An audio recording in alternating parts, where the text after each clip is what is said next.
ahead and use some of the questions and make them fit whether they like it or not. And I want to point out again, as I'm going to be doing tonight, of how different this sort of thing is, and yet how different it is not. And I mentioned last time that, in a sense, we're speaking two different languages without any offense to you, and it has nothing to do with you being stupid. But some of the questions that I'm going to point out, and I'm not going to single anyone out, but the questions are stupid. Not you, but everyone's questions are stupid once you begin to get a glimpse of what this is about. And you do know, well, some of you seem to still have some doubt. So I'll tell you, again, point blank, I thought I did. Whatever you had read about in the past of awakening consciousness, enlightenment, liberation of the mind, anything you'd ever read about, that's what I'm talking about. Except I'm not here, I'm not a philosopher, and I'm not looking for something. I'm here doing it. It is so far removed from ordinary states of mind, as you might call it, ordinary consciousness. And it is so point blank that there's almost no middle ground, which is why I talk and talk and talk and talk. I'm not alone. I mean, whoever your heroes, supposedly Buddha left a pile of shit, like this. Figuratively speaking, a pile of writings and things he said. I didn't mean that literally.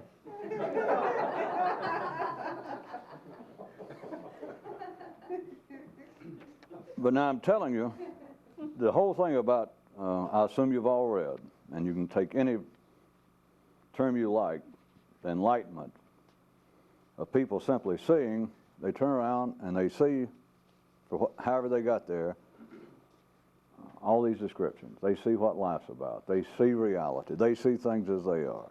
They are back joined with the Godhead. Their mind is liberated. Their mind is stilled so that it perfectly reflects reality, and etc. I've got no problem with it. They just get worn out, and I can make them up as fast as anybody. It's all the same thing. It is right here in front of you, the whole idea that men become enlightened, what you've read, and I know how you dream. I know exactly, because I know what the human mind is. You dream that, all right, if that kind of thing happened, and all of you, surely, I'm assuming, have had enough experience with drugs, imagination, and I don't mean that in a pejorative sense completely, but in the sense that at times you felt as though you're on the verge of your head exploding, or that you're on the verge of actually seeing something, or you're on the edge of something extraordinary happening. And I know that you feel as though the state would produce, when even I use the term very often, I just call it knowing the secret, knowing what life's about, or knowing the secret sounds more interesting. And so you think, well, knowing the secret is back to the idea of secret knowledge, or that there is a secret written down, there's a book somewhere, a group of old men, a conspiracy hiding it all. But you believe that the awakening, or knowing the secret, I'll say the secret. Knowing the secret, then it sounds as though we are speaking about an object. We're speaking about some sort of knowledge. So it will be something you gain. That meant maybe. Now let's skip that. No. See, ordinary people, ordinary minds believe that the point of life, that they're here to gain something, no matter what you do.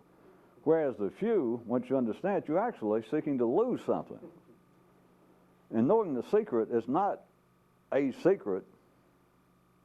It's not a sentence that you suddenly go, so, da-da-da-da-da-da-da-da-da-da-da. No, it's better than that. It is no sentence. It is no words. It's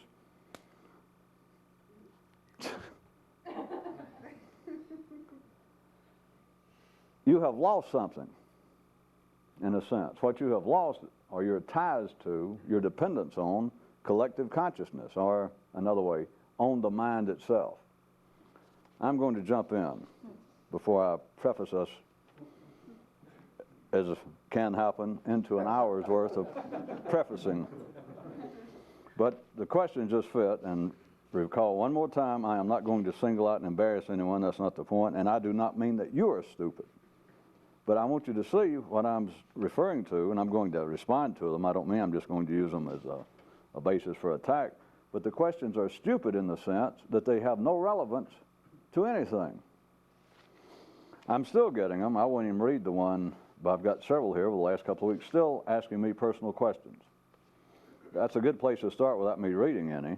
And, of course, some of you, as the mind will do, you're not idiots. After I sort of put the bad mouth on personal questions, then some of you have sort of switched it around to where it starts off and it sounds like some sort of objective question. And then it kind of goes. Man, we've already talked about that when I warned you or pointed out to you that you should never underestimate man's desire to be led and told what to do. Man is a social animal. All social animals are interested in each other. And hence, the popularity of gossip and history. But it is absolutely natural, but that doesn't mean anything to say that something's natural. If that is the basis on which you're going to operate the rest of your life, you'll never understand anything. To be natural, now there's a second level of being natural. It's like the discovery of naturalness, which I could say is the awakening. But to be natural as you are now, and so it's natural to be curious. I know that. So, except look, when I said how far removed this is from how you ordinarily think, not how I think, we're going to get to that. People still ask me questions about, well, I see it's your opinion. I haven't offered you an opinion. Now, I didn't say that everything I say is the Word of God, so don't take it that way. But I haven't given you an opinion. I haven't given you some personal agenda of mine. That's one of the things that some of your people's minds is still kind of shuffling its feet and thinking, well, when are we going to get on with it? We are on with it, but you keep waiting to hear the plan. You keep waiting to hear my paradigm for me to say, okay, here's what's wrong with life, and here's the way you should look at it. You're in the wrong place. I am talking about life, I'm talking about you, but I am offering no critique. And you keep listening, and people keep writing and insisting. I've even had people tell me, well, it's okay. You know, it's okay that you feel that way about so-and-so. I said I wasn't going to pick on any particular question. That one question, I won't do it, but that one question, that almost was too much, folks.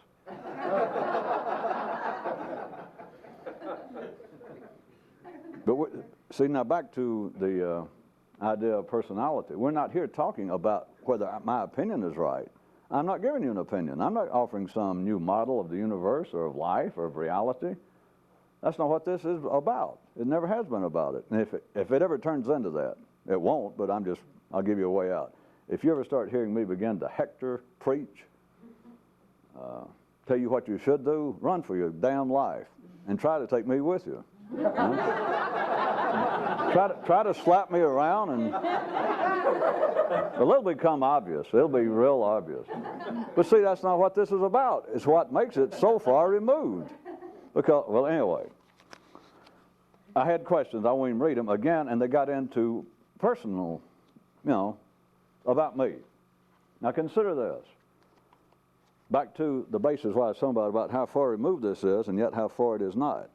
If you went to any meeting of any kind, somebody advertised whatever you're interested in, sewing lessons, how to repair your car, or a lecture on cosmology, anything you went to see that said Dr. So-and-so, Professor so-and-so, Mr. So-and-so, Ms. So-and-so will be here, and so you go in, and the person comes out.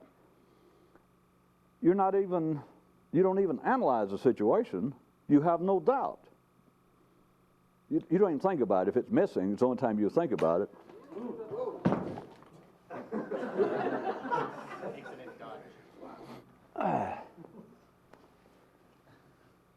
Was that by any chance in response to last night's request for more light? Well, I was going to point out to you how the attempt to fix things sometimes. Last night we didn't have enough light. If the person came out, as I said, you normally do not think about it, but if the person just walked out, Dr. So-and-so or a lecture on the latest discoveries in genetics, and the person walks out, if they just start talking, something's wrong, and you might not know what, but here's the point. it is absolutely natural for the person to come out and say, well, hello, I'm Mr. So-and-so or Dr. So-and-so, and before I get on with tonight's paper or tonight's lecture I was going to give, I'm tell you a little something about me. And you accept it. It's like them, saying, turning down the lights or say, have a seat, unless here he comes. And he says, I got my bachelor's degree, I went to a doctor's degree, and I've been working at such and such university. And some of you may have read, I wrote one book for the mass audience, and I've written several, But if the person just starts talking, you might get carried away if you're really interested in it, and it might not upset you enough to where you get up and leave. But something is not right. Put it to you another way, as would be a normal lecture. If the person came out and gave no background, gave no personal information, and got through with their lecture, and let's say that you really enjoyed it, that you really thought, well, that's my kind of field in which you were interested, and it got through, and he says, I will now, we've got a few minutes, if you'd like to stay, I'll take some questions. You do know that sure as hell. Let's say the man's been talking about the latest. We're talking about cutting-edge cosmology, the latest findings of the size of the universe. Just abstract, the latest theories in particle physics. And he gets through. That's all you can do to get through with. And he says, I'll take a few questions you'd like. Somebody sure as hell say, how old are you? Are you married? They will. You know that. They might try to doctor it a little. I just made it crude because that's what they want to ask. But if he'd said nothing, they would say something like, by the way, where'd you go to school? And they'll try to ease up. What year did you? They want to know, how old, where do you live? Where do you come from? Now consider, let's carry it a little bit further. What is this guy? He seemed to be all right, a scientist. Nothing to do with metaphysics, nothing strange. Absolute science, hard science. And he gives no personal information, gets to the lecture and says, I will entertain questions. And instead of people asking, well, what do you think about Dr. So-and-so or the group over in the firm lab and what they're doing with me? No, that won't be the question. The question will be, how old are you? Are you married? Where do you live? Where do you buy your clothes? And what kind of car do you drive? What if the man said, now follow me, that somebody says that? Person raised their hand, a decent, ordinary person. They said, by the way, you didn't say anything. We'd like to know, where do you live? How old are you now? What if he says, I came here to lecture on on physics, and I thought I delivered an interesting, what does that got to do with it? Now I'm going to play both parts. I'm talking about a sane person in the audience who showed up knowing what the lecture was on physics or mathematics, something that just seems to be as much hard objective science as is possible under ordinary conditions. The man gives, or the woman gives, no information. I assume you know by now I'm not speaking sexist, but so I don't have to keep backing up. I just say man. The man just gives a lecture, and then he gets through, and he gives no information, nothing whatsoever. The questions, if he will entertain them, trust me, they will immediately start, and they will be personal. And what if he? And I'm going to play both parts. But I'm saying the people asking the questions are sane, ordinary people. So I'm going to do their part and the professor's part. And he says, no, pardon me, sir, madam, why do you ask that? I came here, I lectured on physics. Is that what you came to hear? And they go, well, yeah. And he goes, well, no offense, but what does my age or my marital status or my income, what does that have to do with what we were talking about? Or my religion or whatever? And the person, I'm going to play both parts. And the other person will go, well, whether they say it this way or not, I'm expressing the attitude of the collective human mind, the social, ordinary mind. Their mind and their mouth might say, well, we just like to know something about you. They go, well, I understand curiosity and gossip, I know that, but, I'm asking you, I came here, I gave the lecture, I asked for questions, I assumed it was going to be on mathematics or physics, whatever the field was. Why are you asking me about personal questions? What does that have to do with it? The person will go, well, you didn't say a word about yourself. I enjoyed it. I'm playing the audience person. They said, we enjoyed it. Don't mean to pick on you, but you gave no information. And hell, we're just curious. It was good. I enjoyed it. I'd like to know something about you. And he continues to resist. He says, well, I understand that. I know, I got kids that are curious. I know how children are. I know people are, but I did not come here. What's that got to do with it? Do you hear me that if that went on for another one or two questions, the people in the audience would get somewhere between spooked and on the verge of getting angry? Because they begin to think, well, first off, most people think, well, he's hiding something. They begin to think, wait a minute, I wonder if that's the real Dr. So-and-so. I wonder if he graduated from some quack, night law school at a storefront, a 7-Eleven, behind a 7-Eleven store, and bought a diploma in physics. Now, what's he hiding? Why won't he answer a question? It's so far removed. Remember where I started this little intro. Just this part is so far removed from ordinary experience, what you would expect. And yet think about it. What if the man had nothing to hide? But if you were an ordinary mind, a sane ordinary person of the part I was playing in the audience, what would you make of him resisting to answer? You could not make anything, God forbid I have to use such a word with you for the time being, objective out of it. That is, you could not see something that somewhere, even in sort of a middle ground between your opinion, like your immediate reaction, let's say, would be, he's hiding something. Why won't he talk? Who is this guy?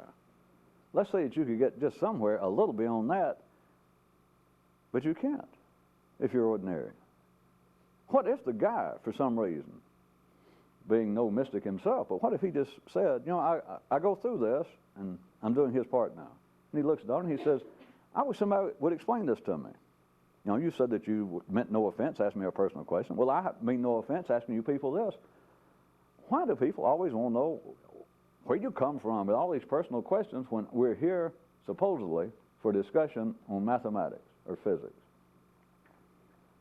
What possible purpose would that serve? And why, when I resist, I've been through this before, why do I see you people begin to get kind of shifty and you look like, hey, and some people get an edge on their voice like, well, why won't you answer? That woman asked you a decent question over there. She asked, where did you come from? She just simply asked your religion. Why won't you tell? What are you hiding? And I'm still playing his part. And he asked him, why do you think I'm hiding something? Why can you not take what I said, the obvious, that personal questions have nothing to do with mathematics, whether I know what I'm talking about or not? It is going nowhere. The audience, that is, ordinary minds, are not going to in some way be won over. They're not suddenly going to become enlightened. And people go, my God, I see what you mean. Yeah. Right, yeah. Like people go and spend 30 or 40 years sitting in a cold monastery in Japan or China trying to get there. Some guy who came to hear a lecture on how to repair a Ferrari, just because you won't answer where you come from, yeah, he's going to get enlightened. Do you understand? It's not going anywhere. And if it actually, this wouldn't happen in life, because the guy, there's no such man going to come up on stage and do such as that, unless he's involved with something like this. He's not going to come out and lecture on psychology or science or anything. But you understand the scene I made up, you think your mind says literally could happen, but it can't. It would not. But if it did, it is going to come to a sorry, inconclusive end. No one's going to be satisfied. The guy, this ordinary professor, would never come up with this, but if he did, he's not going to be satisfied, because the crowd's going to, the more he resists, the more they don't know why. But you should be able to feel what I'm talking about. That if you suddenly walked in that situation that caught you flat-footed, as I said, it would verge somewhere between extreme suspicion about this man, somewhere between there, and if it went too far, verging on potential red ass, getting pissed, getting angry. Like, what is this? Why won't he answer? What does all that mean? No one, the doctor, the professor, would leave feeling as though, why does this keep happening? I keep trying to ask these people, this is weird. And no one can tell me. Every time I try to ask them, they get mad. The people would leave thinking, what is that guy? Is he crazy? There'd probably be some discussion. Well, I've heard that the more intelligent you are, and some of these people that fool around with mathematics, I don't know, my uncle said that sometimes it'll drive you crazy. Just getting a doctorate in mathematics will just about ruin your mind. Yeah, those crazy intellectuals. No one leaves having learned anything. Is that not stupidity? Not to them. It's just a game. To ask the man, I enjoyed the lecture on mathematics. Are you married? How much do you make a year? What's the difference between that and, well, here I am, I got to wait in the checkout line. Oh, would you hand me that National Enquirer? Same thing. course, people who like to hide it, they say they read history. Yeah. It is natural to be interested in other people. But just because it's natural to be aggressive. And I've already told you, I gave you one guarantee, you cannot ever expand your consciousness. You'll never learn the secret being aggressive, being hostile up here, which comes from down here. But it's natural. So what?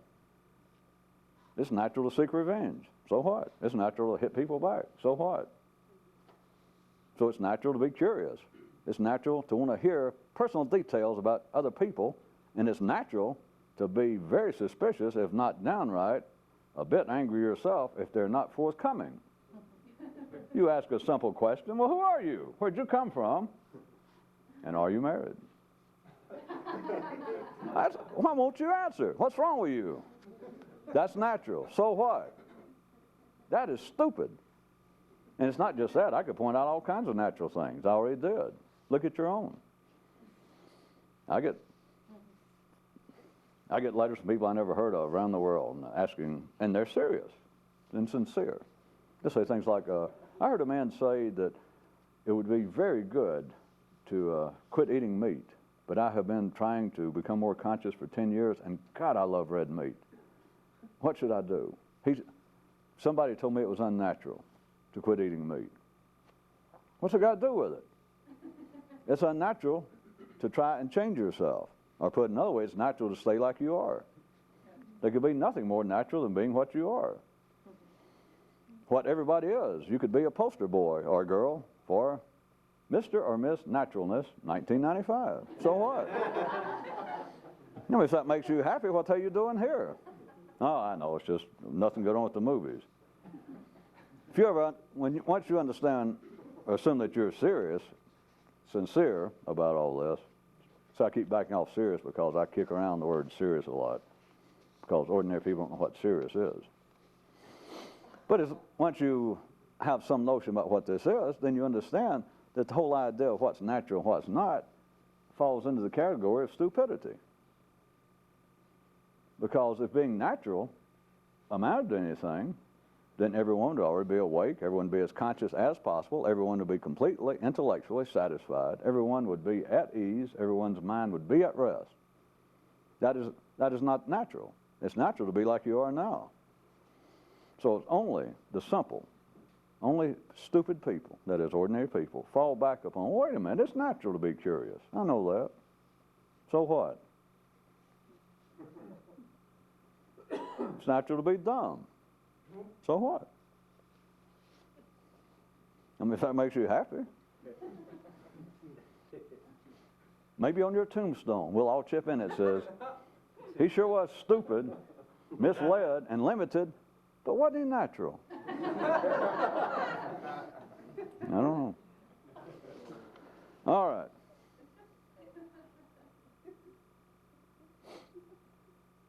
All right, one, here's a question. It was tying the same thing. It says, blah, blah, blah, I'm just going to pick out pieces.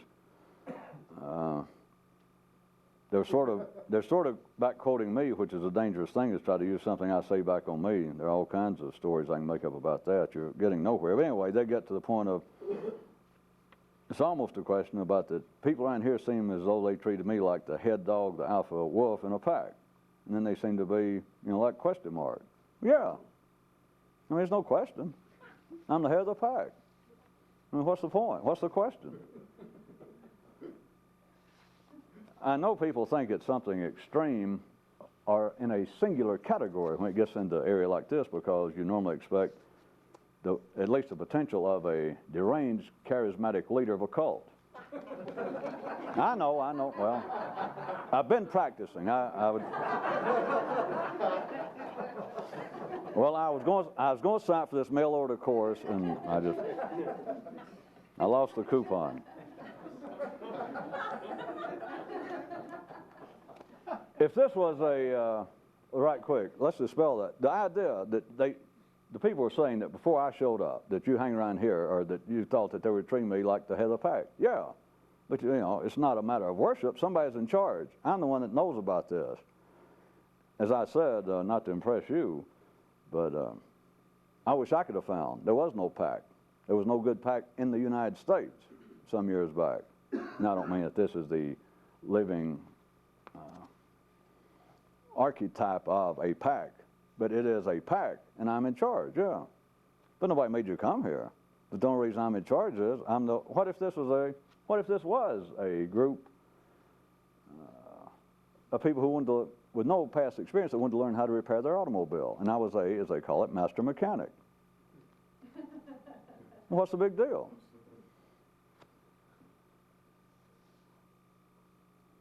As I said, I didn't finish the course. Well, I never even take the course, to tell you the truth. And so that's why I say we don't overdo it. It's not a matter of some sort of... Well, I assume all of you were prepared, or some of you were, and some of you were disappointed. There's some sort of deification, the kind of thing of this kind of worship of the, I love the term, charismatic cult leader.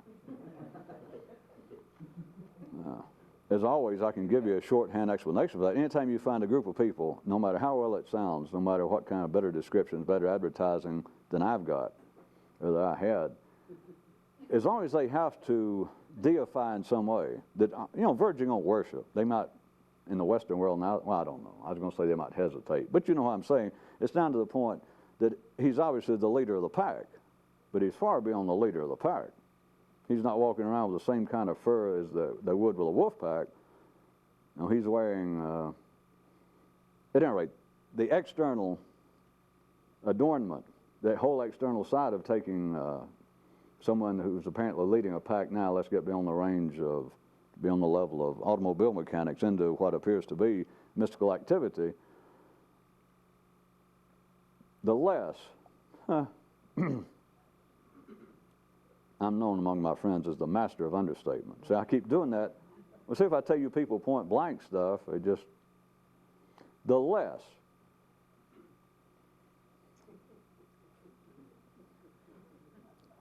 Well, it's just, see, I refuse to actually talk down to you or anybody.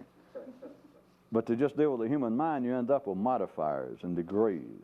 The less someone understands, the more they must adopt a kind of deification. Always. That is, if you found a cult somewhere, a good cult, not a fake one like this, but a real good mystical cult, the kind of thing that everyone's at least familiar with second-handedly through news, that you come in and the guy's sitting up on pillows and there's photographs everywhere and that sort of, I'm just telling you, the less a man understands, even though he may understand more and be charismatic enough to lead a pack, by the way. Just because a man's leading a mystical group doesn't mean that he understands a damn thing mystical.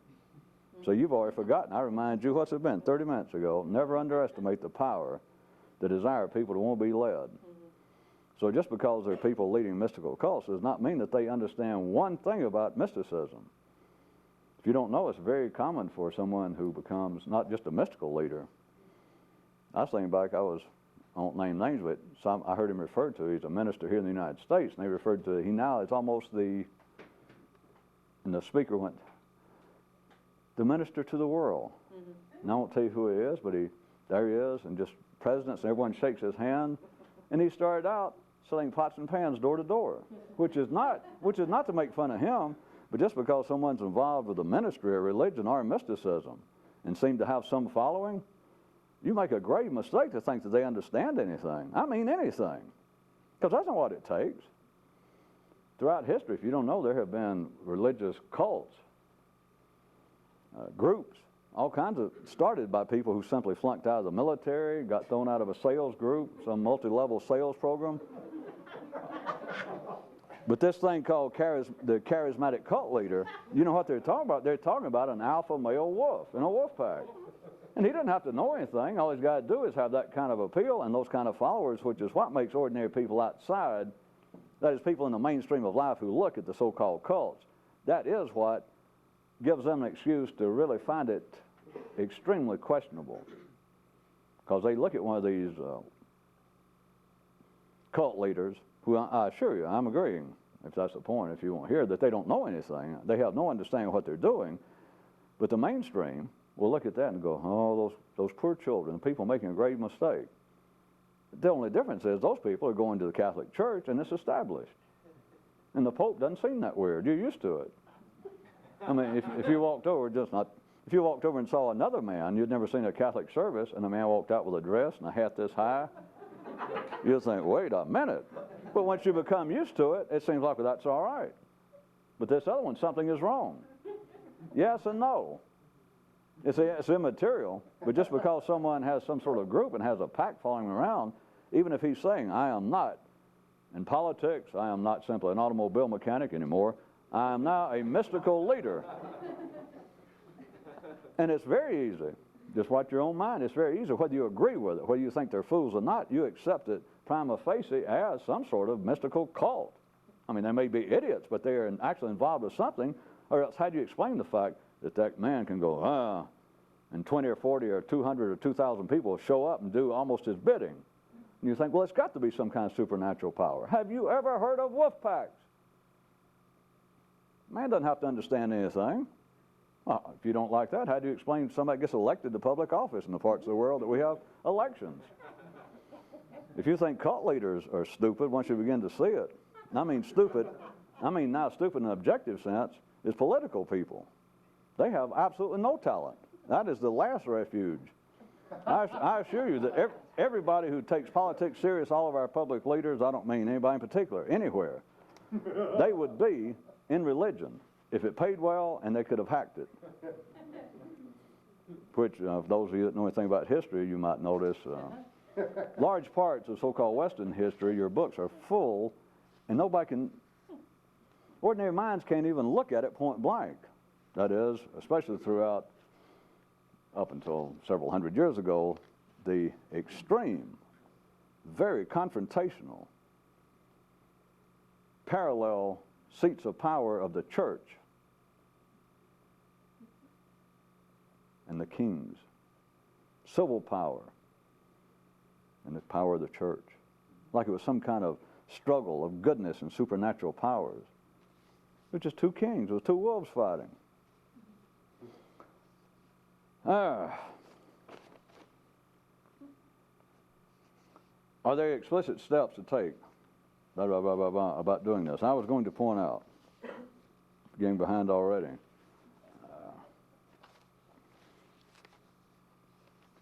of all the things I could mention, and I'd already mentioned to you some, pointing out surely what you had heard about, everything from prayer to meditation, etc., has been based upon, whether they understand it any longer or not, the attempt to focus one's attention. So I'll give you a new one. Everyone likes new names. Let me dress it up. On a faraway planet was once a group of people, and they looked upon the attempt to extend their own consciousness as being of two possible approaches, and they were known on that world as the glue approach and the grease approach. The glue approach would be the kinds of things that I'd already been hinting around about talking to you people. It is everything from trying to remember the name of God, to count your breaths, to trying to remember that you are simply here, and it's trying to establish a piece of your awareness that is in some way constant. And it's damn near impossible. And most people never even realize that. They just take the effort. It just becomes busy work. It becomes a building fund. Well, the church will be somewhere if we can ever get the new edition, which is the same thing as busy work. That is, you will be in a new state of consciousness if you can remember to count each and every breath. And when you lose your place, you must start all over.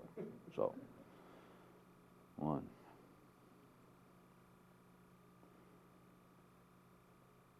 2.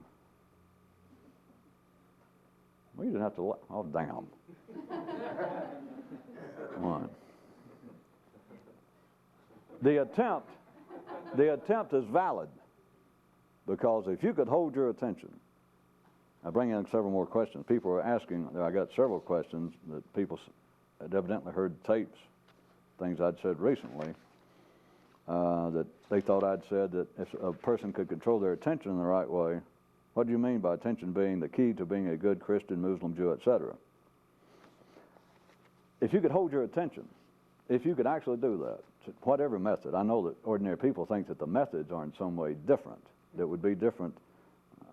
Some of the Mid and Far Eastern groups, rather than just count the breath, that they would give you a secret name of one of the Hindu gods or one of the Buddhist gods or a spirit.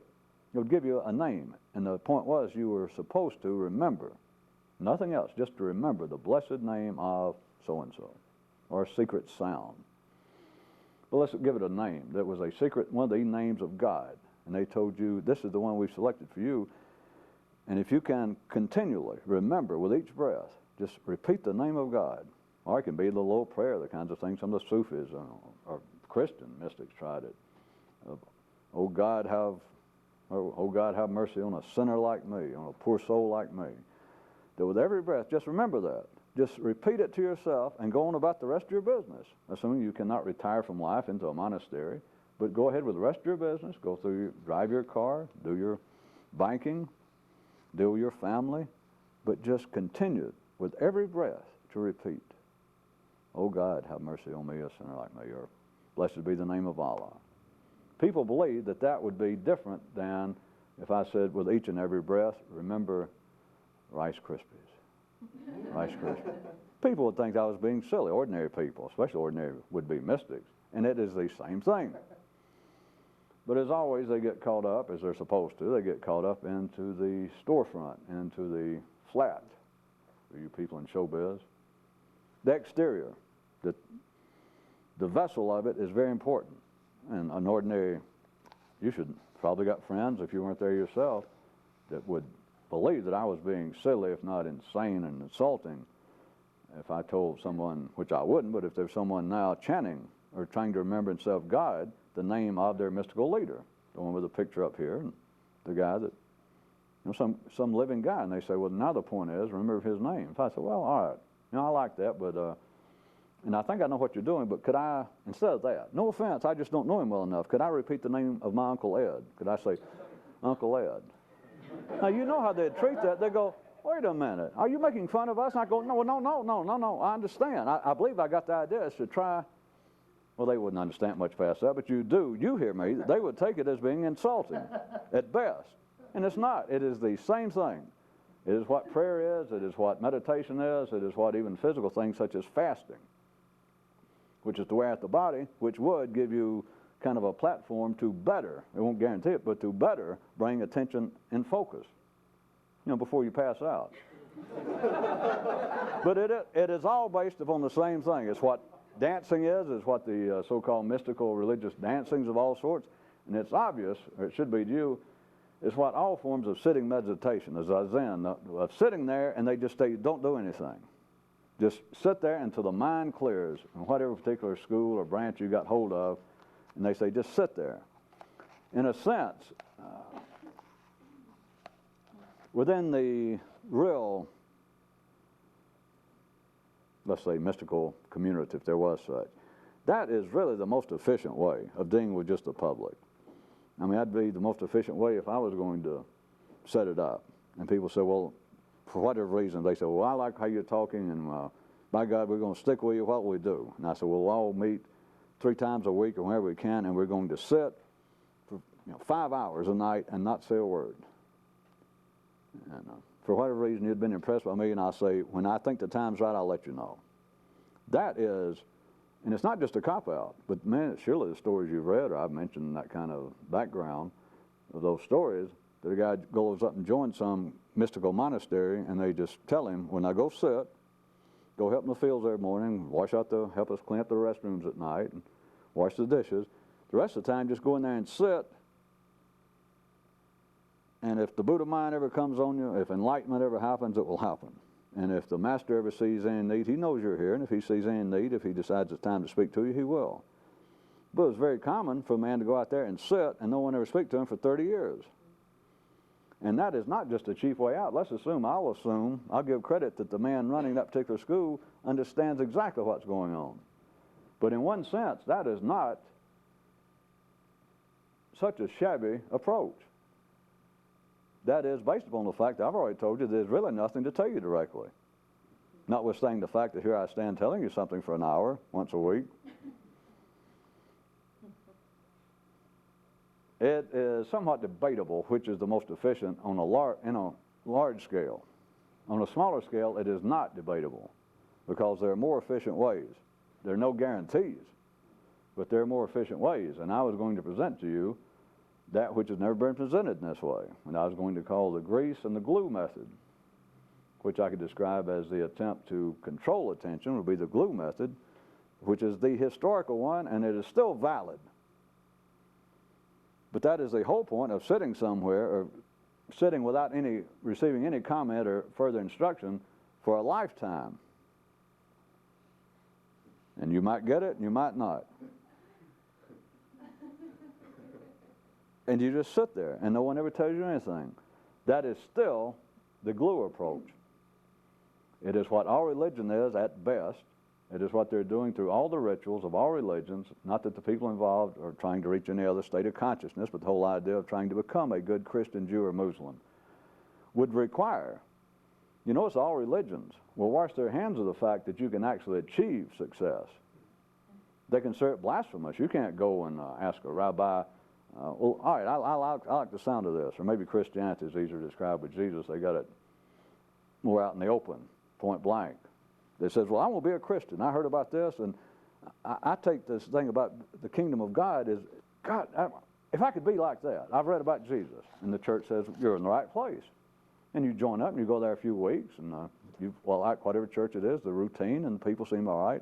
And finally, you get the priest or the preacher aside, and you go, all right, okay, now I've been here. You've seen me. Yeah. Well, all right, now how do I do it? He says, what? He says, well, this stuff that Jesus could do that, you could not get involved with your enemies, that you could turn your other cheek, that you could love, which I'm assuming this kid, who it is, has got some metaphorical possibilities, that he understands this turn the other cheek and et cetera has to do with something up here, not just physical retaliation for a slight of some kind or for a push from a schoolyard bully. But the whole point is, the priest says, what are you getting at? And he says, well, I want to be like Jesus, so how do I do it? And he goes, oh no, son, you got the wrong idea. No one could do that but Jesus. Now, I know this sounds strange because you grew up in some religion, and so it's hard for you to break out of the habitual pattern. But what if you were somebody just suddenly dropped there and you heard a church's spiel? You saw one of their little handbills about here's what we believe in, here's what we're up to, and you read and you thought, that's it. That's what the hell I've been looking for. And so you go, but then you take the head guy aside and you say, well, how do I do it? And once he realized what you're saying, he goes, oh, no, son, calm down. Nobody could do that but Moses, Abraham, Muhammad, Buddha, Jesus. You go, wait a minute. All you people meeting here, you got this big old building, you go through all this stuff, you got me here, got me all excited, and you're going to tell me nobody can do it? I go, oh, no. How could you believe that? Well, that's what every mystic believes. And they say, well, it's not possible. And if you're ordinary, if you tried to actually live by it, let's just take, love thy neighbor. That wraps up almost all religion. That they said that's it. And you had some suspicion that if I could do that, that is, if I could treat everybody in the world, what it really amounts to is you don't get intellectually involved with them. You have cut yourself loose from the collective consciousness of humanity. But the idea that if I could love everybody, love in the greatest sense, that is, I could tolerate anybody. I don't mean physically. I could absolutely tolerate them. That nobody pissed me off any longer here. If you don't understand, trust me. If you don't ever get enlightened and somebody offers you that they can guarantee that, take it. Take it. Because that is so close to being enlightened, you wouldn't believe. So they say, nobody can do it. And sure enough, if you try, you can't do it. And there's all kinds of excuses. All religions, especially the Western ones, they've got original sin to fall back on. Well, man's weak. It's just natural for man to be weak. It's natural for man to be aggressive. It's natural for man to be vengeful. And so, kid, give it up. All you can do is come here, go to confession, do whatever our rituals are to try to cleanse yourself, beg God's forgiveness. And everybody accepts that. You've never even thought about it. But I got news for you. Being a Christian, a Jew, a Buddhist, a Muslim, now I'm not talking about the mystical side. I'm just talking about the point-blank side. And they say, well, nobody can actually be a Muslim, not a real one, a servant of God, except Muhammad. That he was the man that God touched, and he was the only one that was perfected enough to bring this great message. Same thing about Jesus, Buddha. I'm talking about the public aspect of it. And they say no one can do it. And no sane person assuming that's not oxymoronical, as to be a sane person in religion, but they will say, no, you can't. No one can do it but Jesus. That is bullshit. It's simple to do. And they go, oh, no, original sin, man's weak. No, no, no, I'll tell you exactly. If you could control your attention, you could love your neighbor. Maybe that was too point blank. Well, let's take it the other way. Well, maybe it's easier to understand what I'm saying. To forgive those who despise you. Same thing, but the whole idea that to be a Christian, which is actually to be more awake, because it would take a person of extraordinary consciousness. You know this, an ordinary person. If you could go up to them, an ordinary person, a sane ordinary person, and walk up to them, and assuming that you're about the same physical size, and you go up and slap their face. And you don't really have to do that nowadays. All you got to do is go up and insult them. Where the hell did you get that haircut? You know, keep those clothes. Maybe someday they'll come back in style. Well, I heard you were a Republican. That's a slap. No ordinary person, or a Democrat. I'm just picking out one. They know ordinary people because it's natural. That is part of being a natural, ordinary level of consciousness. You're supposed to defend some position. That's what makes you be Frank or Mary or whatever is, hey, you can't talk about my opinions that way. Then you say, well, you're fat and ugly. Nowadays people, they put up with that. They go, well, all right. But you better watch attacking my religion or my political beliefs, and we're about to have trouble. The point is, you can say no one could be a Christian or a Jew. No one can turn the other cheek. Not just physically, because if the differentiation in size is too much, you can turn the other cheek. It's known as being chicken shit. But up here you can't turn the other cheek, and everyone knows it. Everyone knows you can't. A priest, a rabbi, all he's got to do is say, son, you can't be like Jesus. You know our religion, all religion is based upon if you were actually a Christian, if you could actually be Jesus, Christ-like, you would be able to love those who despise you. That is not seek any retaliation right up here, not even respond. And he'd go, can you do that? And you'd go, no. And he'd say, well, I can't. He'd say the Pope can if he was Catholic. He'd say the Pope will admit it. That's no secret, because no one can do that. That's not true. There have been people on this planet, there's some people on this planet right now that can do it. All you got to do, back to, you remember the question? All you got to do is control attention. If you could control your attention, you could be a Christian. And if you didn't like that, you'd be a Jew. Be a Buddhist. That's all it requires. But notice, at the ordinary level, they have extreme, if required, is what's known as theology. That's when they had to come up, that you go to school for 10 years and get a degree, believe it or not, in theology, which is trying to weasel your way out, let's say it's Christian theology, of why you can't be Christ-like. I'm not being abusive. That is exactly. Go down to a neighborhood priest, a man that just has a bachelor's degree from some school, and they put him in some little church, and you say, well, I've heard all about Christ and this whole idea. I've read the Bible for the first time, and I want to, this is it. And you go through that little scene, this scenario I put you through, that you go for several weeks, and you say, all right, now how do I do it? You take him aside, now I want to know how to do it. And when you realize what he says, instead of just putting you off, he might say, well, look, I'm telling you, nobody can do that. Jesus was the only person who did that. Nobody else can do it, or Buddha, whoever we're talking about. And you could say, well, that can't be true. And so he might say, well, you seem pretty sharp to me, and you seem so interested. Here, let me give you a phone number. I met this man. He is the, whatever they call him, he's the bishop of the whole United States. I'm just a country preacher. This man graduated from Princeton. He has a PhD in theology. I'm telling you, listen, don't take this as being an attack on religion or education. That is part of the institutional system out in the ordinary level of life in the city, is the more you apparently are supposed to know, which no one knows anything. I mean, you've got to start realizing that pretty soon. No one knows anything. But for the whole, like this floating illusionary city of civilization to fly, to stay afloat, you have to have experts. And so you go to school for whatever, well, PhD, I guess 12 years, no matter what field, 10 years at least, in theology. Theology. I mean, it's weird enough, mathematics. But at least mathematicians agree, well, mathematics doesn't exist. Theologians won't admit that theology don't exist.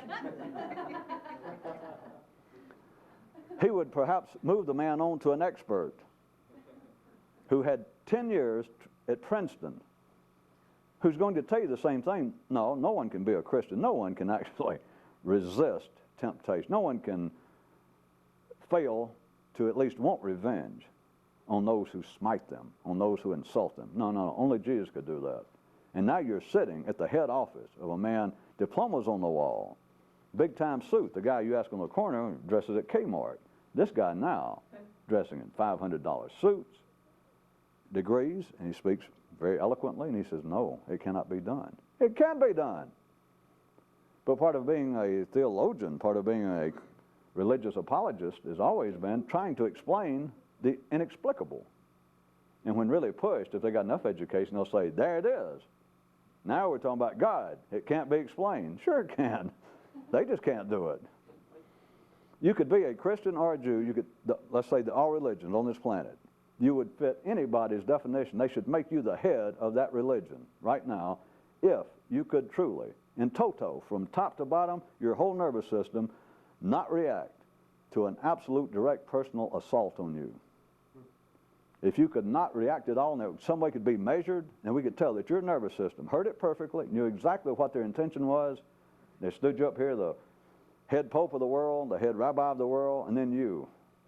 And we had some machine. The rest of them would go, they'd do something.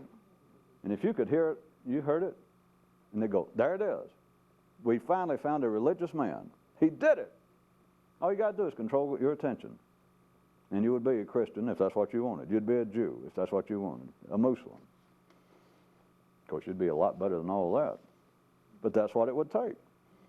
That's all. And I could spend more time, I'm not going to, but most of you surely can put some of that together.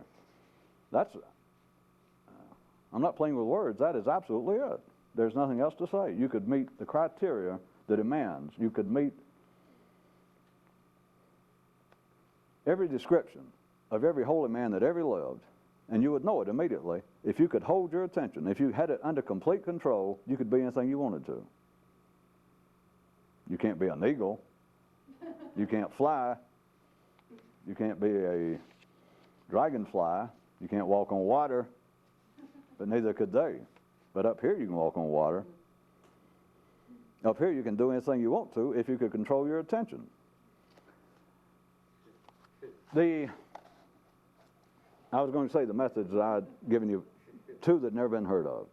The grease and the glue method. The glue method everybody's heard of, because that's what I've been talking about. The grease method, mystics know about in the past, except they never called it the method. What it really describes is almost the goal itself. It's a shame that good intentions doesn't count for anything, but I'm the first one to tell you because I intended to get more into it, but time is running out. But I'm not going to fall back on good intentions because I'll tell you right now they do not mean squat. But so you people can't take over about 55 minutes. We already established that. But see, I hinted that already. And sure enough, as I told you, I've noticed that now it gets close to an hour, people begin to fidget.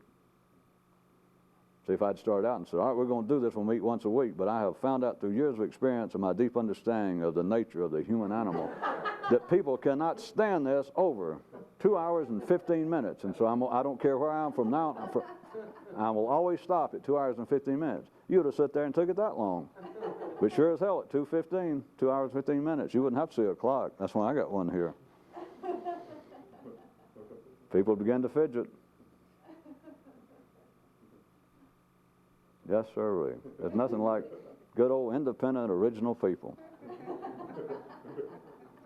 By the way, originality is, since I brought up the word, I was going to get to it sooner or later. Originality is the real better word for Jew, Christian, awakening, enlightenment, because that's what it amounts to.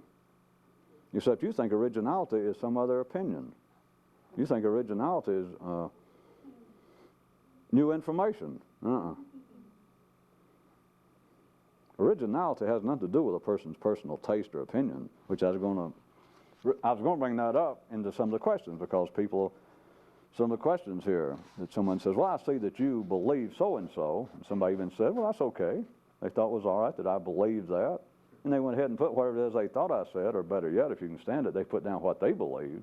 And they put it in my mouth. I had talked on the subject. They said, well, I can see that you believe so-and-so. And then they put parentheses like, well, hey, I can dig it. This got nothing to do with belief. And again, if you want to take your own stupidity quotient, not that I'm calling you stupid, but if you want to check it, do you still sit there and think, even tonight? And I've had somebody's already done this, which is pretty sharp. Ha, ha, ha. So I can see how you keep trying to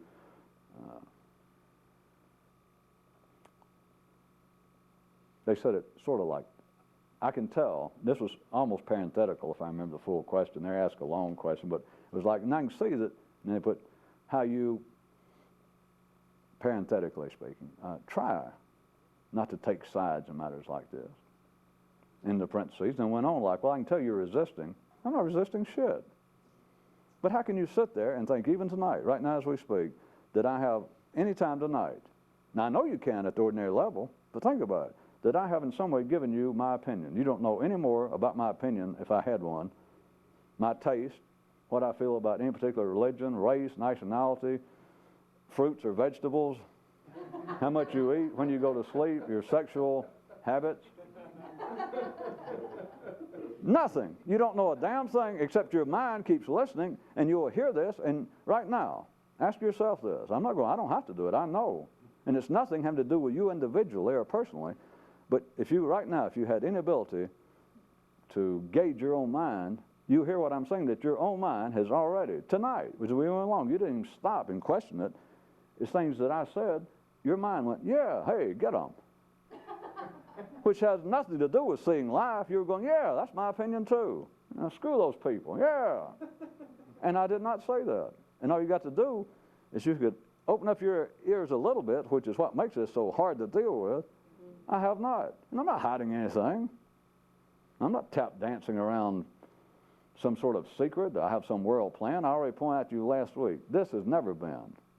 Anyone who has ever been involved with it is not telling you what you should do.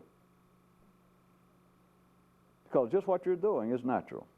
I'm not telling you what you should do. Never. And this has never been about that. And once you see it, because awakening, being more conscious, you don't suddenly go, oh, now I see why I was wrong.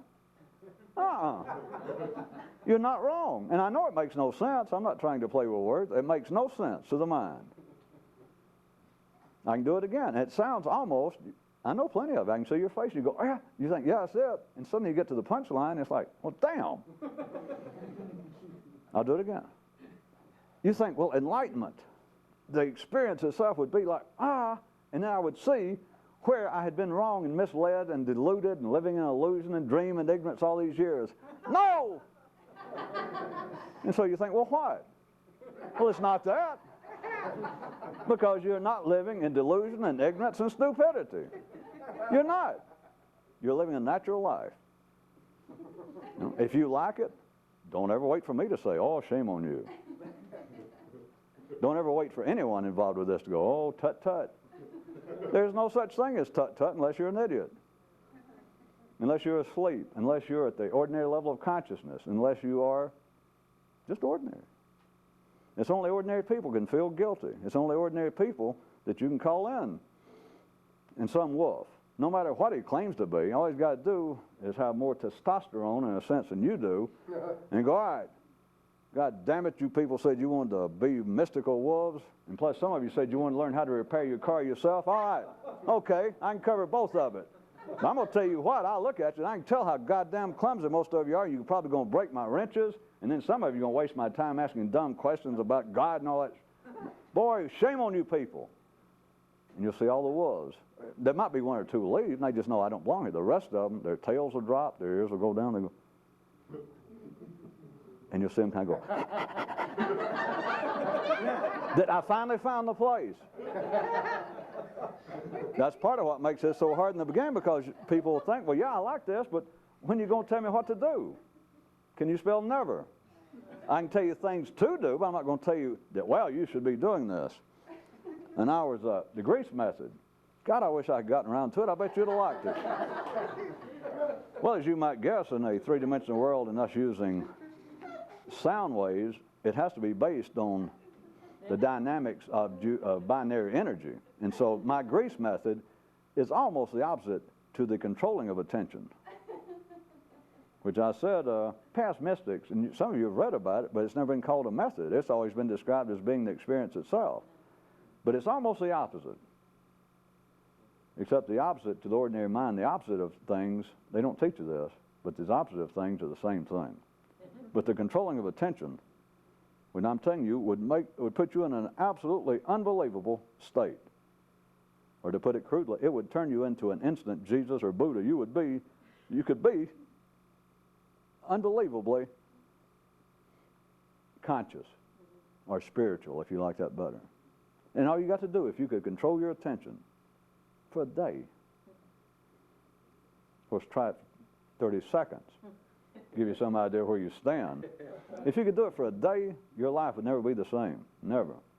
If you could remember with each breath to count or to say the name of Jesus or Allah or Uncle Ed or Rice Krispies, and you could just hold it for a day, and of course, I'm going to tell you the truth, I'm exaggerating. I'm just giving you something to shoot at. Give you something to really make you feel guilty. Nah, that's what's known as super duper, rooper duper overkill. Because if you got any intelligence, you know that you can't do it for 30 seconds. Now, screw a day. Anyway, the holding of attention, if that is what I'm calling the glue method, imagine what the grease method is.